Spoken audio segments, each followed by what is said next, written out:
जो health care का sector है उसमें फार्मासिस्ट का जो योगदान है उसकी सराहना करना और उनके योगदान को चिन्हित करना। इसलिए हर साल 25 सितंबर को ये विश्व फार्मासिस्ट दिवस मनाया जाता है। अच्छा, सितंबर में अभी तक इतने इम्पोर्टेंट डे मनाए गए हैं। 1 सितंबर को इंडिया पोस्ट पेमेंट बैंक का 7वां स्थापना दिवस मनाया गया। 2 सितंबर को विश्व नारियल दिवस मनाया गया। 3 सितंबर को गगनचुंबी इमारत दिवस मनाया गया। 5 सितंबर को अंतर्राष्ट्रीय चैरिटी दिवस मनाया गया। 6 सितंबर को राष्ट्रीय पुस्तक वाचन दिवस मनाया गया। 7 सितंबर को अंतर्राष्ट्रीय गिद्ध जागरूकता दिवस, अंतर्राष्ट्रीय पुलिस सहयोग दिवस और विश्व भौतिक चिकित्सा दिवस मनाया गया। 8 सितंबर को अंतर्राष्ट्रीय साक्षरता दिवस मनाया गया। मैं बार बार बोल रहा हूँ, ये इंपॉर्टेंट है। 10 सितंबर को विश्व आत्महत्या रोकथाम दिवस मनाया गया। 11 सितंबर को राष्ट्रीय वन शहीद दिवस मनाया गया। 12 सितंबर को international day for south south cooperation मनाया गया। 13 सितंबर को विश्व सेप्सिस दिवस मनाया गया। 14 सितंबर को हिंदी दिवस मनाया जाता है और इस बार 14 सितंबर को विश्व प्राथमिक उपचार दिवस भी मनाया गया। एक्चुअल में ये सितंबर के दूसरे शनिवार को मनाया जाता है और इस बार सितंबर का दूसरा शनिवार 14 सितंबर को था, इसलिए 14 सितंबर को विश्व प्राथमिक उपचार दिवस भी मनाया गया। 15 सितंबर को नेशनल इंजीनियर्स डे और अंतर्राष्ट्रीय लोकतंत्र दिवस मनाया गया। 16 सितंबर को विश्व ओजोन दिवस मनाया गया। ये मोस्ट इम्पोर्टेंट है। विश्व ओजोन दिवस ये हर साल 16 सितंबर को मनाया जाता है। 17 सितंबर को विश्व रोगी सुरक्षा दिवस मनाया गया। 18 सितंबर को विश्व बांस दिवस मनाया गया। 20 सितंबर को विश्व सफाई दिवस मनाया गया। 21 सितंबर को विश्व अल्जाइमर दिवस और अंतर्राष्ट्रीय शांति दिवस मनाया गया। 22 सितंबर को विश्व गैंडा दिवस मनाया गया। 23 सितंबर को अंतर्राष्ट्रीय सांकेतिक भाषा दिवस मनाया गया और 24 सितंबर को विश्व बॉलीवुड दिवस मनाया गया। तो सितंबर में अब तक इतने इंपोर्टेंट डे मनाए गए, ये आपको याद रखने हैं। अच्छा, सितंबर के 3rd वीक का ये मैंने वीकली करंट अफेयर्स का वीडियो बना दिया है। ये वीडियो अगर आपने अभी तक नहीं देखा है तो इसे आप देखिए, सितंबर 3rd week current affairs fact study, इतना यूट्यूब पे आपको सर्च करना है और ये वीडियो आपको मिल जाएगा। नेक्स्ट क्वेश्चन है, किसने 41वें भारतीय तट रक्षक कमांडरों के सम्मेलन का उद्घाटन किया? तो हमारे रक्षा मंत्री हैं राजनाथ सिंह। इन्होंने अभी नई दिल्ली में, कहाँ पे? नई दिल्ली में 41वें भारतीय तट रक्षक कमांडरों के सम्मेलन का उद्घाटन किया। तो इस क्वेश्चन का सी ऑप्शन सही है। नेक्स्ट क्वेश्चन है, हाल ही में पारंपरिक जेतिया त्योहार कहाँ मनाया गया है? तो ये पारंपरिक जेतिया त्योहार अभी नेपाल में मनाया गया। तो इस क्वेश्चन का बी ऑप्शन सही है। ये नेपाल के तराई क्षेत्र में थारू और मधेसी समुदाय की महिलाएं मनाती हैं और इसमें क्या है, ये अपने संतानों की दीर्घायु, अच्छे स्वास्थ्य और सफलता की कामना करते हुए निर्जला उपवास करते हैं, यानी कि बिना पानी का उपवास करते हैं। तो इस तरह से मनाया जाता है जेतिया त्योहार। ये अभी नेपाल में मनाया गया। अब नेपाल, तो ये है मैप में नेपाल। नेपाल की कैपिटल क्या है? काठमांडू। नेपाल की करेंसी क्या है? नेपाली रुपया। नेपाल की प्राइम मिनिस्टर कौन है? केपी शर्मा ओली। और नेपाल के प्रेसिडेंट हैं रामचंद्र पौंडेल। अच्छा, इंडिया और नेपाल के बीच में सूर्य किरण नाम की डिफेंस एक्सरसाइज होती है, ये याद रखनी है। अच्छा, नेपाल में भव्य समारोह के साथ 19 सितंबर को संविधान दिवस मनाया गया। अशोक राज सिगडेल ने नेपाल के सेना अध्यक्ष के रूप में शपथ ली। नेपाल 101वें सदस्य के रूप में अंतर्राष्ट्रीय सौर गठबंधन में शामिल हुआ। और मैंने आपको बताया था ये इंटरनेशनल सोलर अलायंस क्या है। कर्क रेखा और मकर रेखा के बीच में जो देश हैं, इन पर सबसे ज़्यादा सोलर लाइट पड़ती है। इसका एनर्जी के रूप में यूज करने के लिए ये इंटरनेशनल सोलर अलायंस बना और अभी इसका 101वां सदस्य नेपाल बना है। अच्छा, एक क्वेश्चन और माइंड में आना चाहिए कि जो अंतर्राष्ट्रीय सौर गठबंधन है, इसका हेडक्वार्टर कहाँ पे है? इसका हेडक्वार्टर है गुरुग्राम में। अच्छा, नेपाल पर्यटन बोर्ड ने सतत पर्यटन के लिए PATA गोल्ड अवार्ड जीता है। भारत और नेपाल ने मुनाल उपग्रह के प्रक्षेपण के लिए समझौता किया। मिस नेपाल वर्ल्ड 2024 का खिताब आसमा कुमारी केसी ने जीता। भारत ने नेपाल की जल विद्युत परियोजना के लिए 5,000 करोड़ रुपए की मंजूरी दी है।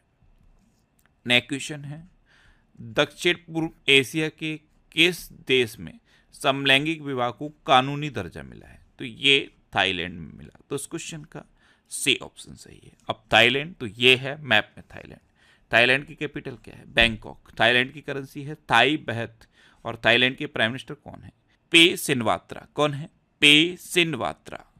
नेक्स्ट क्वेश्चन है, हाल ही में 55वां भारतीय अंतर्राष्ट्रीय फिल्म महोत्सव कहाँ आयोजित किया जाएगा? तो 55वां भारतीय अंतर्राष्ट्रीय फिल्म महोत्सव ये अभी गोवा में आयोजित किया जाएगा। तो इस क्वेश्चन का बी ऑप्शन सही है। अब गोवा, तो ये है मैप में गोवा। गोवा की कैपिटल क्या है? पणजी। गोवा के चीफ मिनिस्टर हैं प्रमोद सावंत और गोवा के गवर्नर हैं पे एस श्रीधरन पिल्लई। कौन है? पे एस श्रीधरन पिल्लई। अच्छा, गोवा में स्वदेशी रूप से विकसित प्रदूषण नियंत्रण पोत समुद्र प्रताप लॉन्च किया गया। World audio visual and entertainment summit 2024 का आयोजन गोवा में होगा। भारतीय नौसेना ने आईएनएस त्रिपुट को गोवा में लॉन्च किया। गोवा विधानसभा में अनुसूचित जनजाति आरक्षण के लिए विधेयक पेश किया गया। 23 मई को गोवा का स्थापना दिवस मनाया गया और 19 दिसंबर को गोवा मुक्ति दिवस मनाया जाता है। अच्छा, इंडिया एनर्जी वीक 2024 का आयोजन गोवा में किया गया और गोवा में 10वीं शताब्दी का कदम शिलालेख मिला है। अच्छा, गोवा में बोंडला वाइल्ड लाइफ सेंचुरी है, कोटेगांव वाइल्ड लाइफ सेंचुरी है, मोलम नेशनल पार्क है, इसे भगवान महावीर नेशनल पार्क भी कहते हैं, और डॉक्टर सलीम अली पक्षी विहार ये गोवा में है। नेक्स्ट क्वेश्चन है, हाल ही में जारी एशिया पावर सूचकांक में कौन सीट्स पर रहा? तो अभी एशिया पावर इंडेक्स जारी किया गया, इसमें अमेरिका टॉप पर है। तो इस क्वेश्चन का सी ऑप्शन सही है। अमेरिका फर्स्ट पे है, चाइना सेकंड पे है और अपना देश भारत इसमें थर्ड नंबर पे पहुंच गया है। भारत दुनिया का तीसरा सबसे शक्तिशाली देश बन गया है। ये इंडिया के लिए एक बहुत बड़ा अचीवमेंट है। इसके लिए मैंने अलग से एक पूरा डेडिकेटेड वीडियो बनाया है। ये जो एशिया पावर इंडेक्स है ये कैसे बनता है, यानी कि क्या क्या इसके क्राइटेरिया होते हैं, इसको कौन जारी करता है, और इंडिया थर्ड नंबर पर कैसे पहुंच गया, और रसिया छठे नंबर पर पहुंच गया है। पहले जो थर्ड नंबर पे या फोर्थ नंबर पे होता था रसिया, वो आज छठे नंबर पे पहुंच गया। जापान फोर्थ नंबर पे है। तो इस पूरे इंडेक्स के बारे में पूरा डिटेल मैंने ये वीडियो बना दी है। आपको यूट्यूब पर फैक्ट स्टडी सर्च करना है, जो फैक्ट स्टडी चैनल है उस पर मैंने ये वीडियो अपलोड किया है। इस वीडियो को आप एक बार जरूर देखिए। अच्छा, अमेरिका टॉप पर है, तो ये है मैप में अमेरिका। अमेरिका के प्रेसिडेंट कौन है? जो बाइडन। अच्छा, प्रधानमंत्री मोदी ने न्यूयॉर्क में समिट ऑफ द फ्यूचर को संबोधित किया। प्रधानमंत्री मोदी ने बोस्टन और लॉस एंजल्स में भारतीय वाणिज्य दूतावास खोलने की घोषणा की। अमेरिका ने चोरी या तस्करी की गई 297 प्राचीन वस्तुएं भारत को वापस लौटाने का फैसला किया है। भारत और अमेरिकी सेना का संयुक्त अभ्यास, युद्ध अभ्यास, ये बीकानेर में हुआ। आपको पता है इंडिया और अमेरिका के बीच में कौन कौन सी डिफेंस एक्सरसाइज होती हैं? कोप इंडिया, टाइगर ट्रम्प, वज्र प्रहार और युद्ध अभ्यास। ब्रिटेन, यूरोपीय यूनियन और अमेरिका ने दुनिया की पहली एआई संधि पर हस्ताक्षर किए हैं। भारत ने अमेरिका को 73,600 असॉल्ट राइफल का ऑर्डर दिया है। भगवान हनुमान की 90 फीट ऊंची कांस्य प्रतिमा का अनावरण टेक्सास में हुआ। अमेरिका और दक्षिण कोरिया के बीच उल्चे फ्रीडम शील्ड अभ्यास शुरू हुआ है। नेक्स्ट क्वेश्चन है, किसे हैदराबाद स्थित सरदार वल्लभ भाई पटेल राष्ट्रीय पुलिस अकादमी का प्रमुख नियुक्त किया गया? तो ये अमित गर्ग को नियुक्त किया गया। तो इस क्वेश्चन का बी ऑप्शन सही है। ये हैं अमित गर्ग, इन्हीं को हैदराबाद स्थित सरदार वल्लभ भाई पटेल राष्ट्रीय पुलिस अकादमी का प्रमुख नियुक्त किया गया है। अच्छा, अभी यूएस की राष्ट्रीय क्रिकेट टीम का आयुक्त हारून लोगार्ट को बनाया गया है। जितेंद्र जे जाधव ने एरोनॉटिकल डेवलपमेंट एजेंसी के डीजी का पदभार संभाला है। अच्छा, केवीएस मडियन ने फेडरल बैंक के सीईओ का पदभार संभाला है। इब्राहिम शेख डियोंग को जलवायु कोष का निदेशक नियुक्त किया गया। आलोक रंजन को एनसीआरबी का निदेशक नियुक्त किया गया है। कलिकेश सिंह देव को एनआरएआई का अध्यक्ष चुना गया।